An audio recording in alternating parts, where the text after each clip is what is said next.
Since kindergarten, every morning before school, I would watch the news after I got ready and waited for my grandma to walk me to school.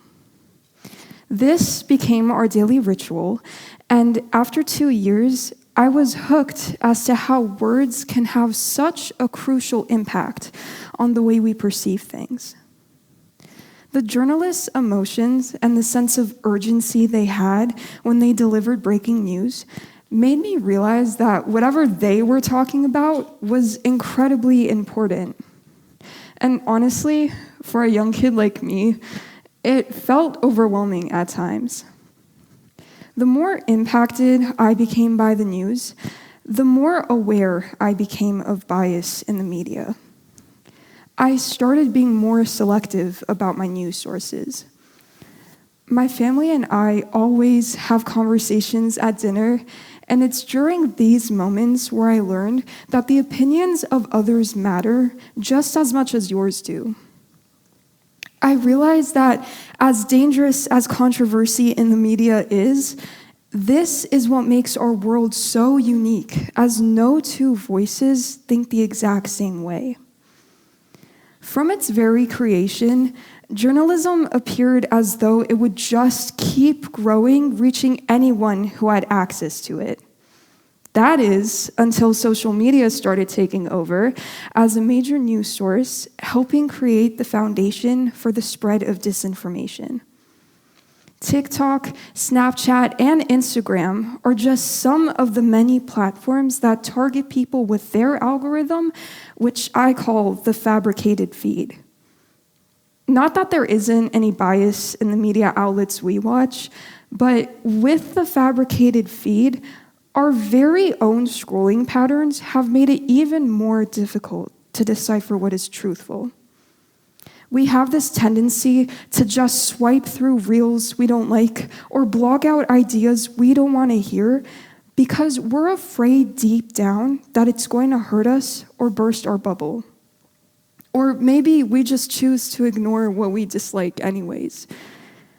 These actions are what feed the fabricated feed and that part of your mind that doesn't want to hear contrarian viewpoints. Seeing the rise of the fabricated feed, I wanted to understand more about journalism and why such a prosperous and diverse industry, rooted in fact, was slowly collapsing before my eyes. Which is why last summer, I sought and secured an opportunity to complete a program for investigative journalism with the School of the New York Times Summer Academy.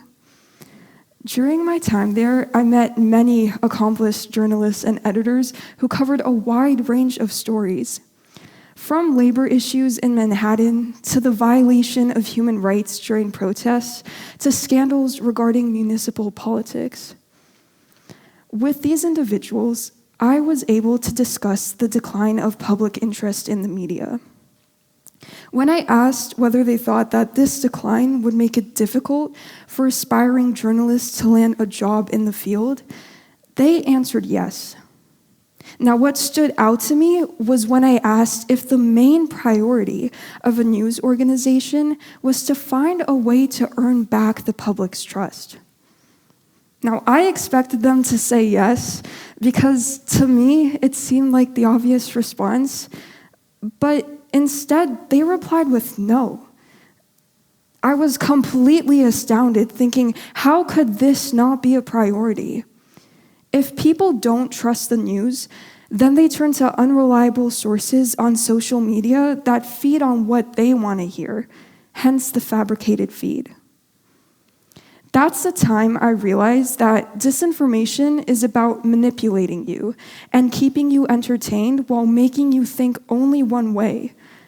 But journalism is about sharing the news, exploring worldview. It shouldn't force you to think one way.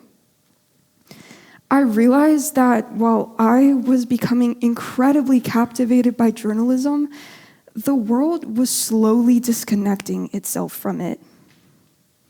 This moment would constantly replay in my head for months on end because I was still astonished as to how such an industry could keep on functioning without so many of its readers, without reestablishing that foundational trust. But imagine a world without journalism. A world where we only get our news from the fabricated feed. Streets are filled, bustling with the noise and chaos of everyday life, but right there in front of you is a facade. The world moves on, stories develop, conflicts unfold, and achievements are reached, but who is there to recount to the world an accurate story? Now, behind that facade that is so easily placed in front of you is a world of distorted truth.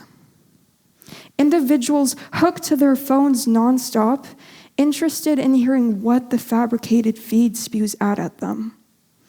It is so compelling to allow yourself to be pulled into such a twisted story. And it's true that the written word can be used towards our demise, but also as an advantage to society.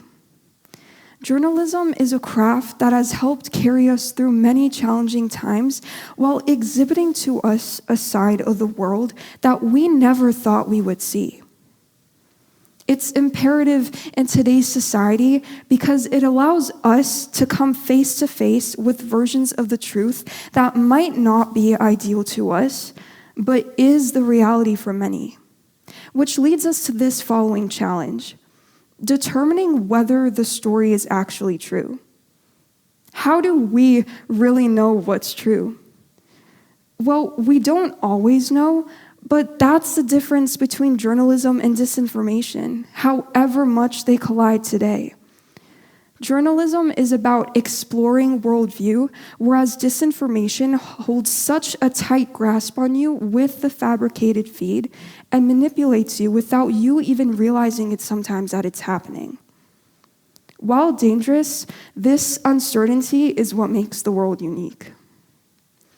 Now, as a little girl, staring at a screen with such vibrant colors and loud noises being thrown at me all the time, I was overwhelmed constantly about what was being thrown at me.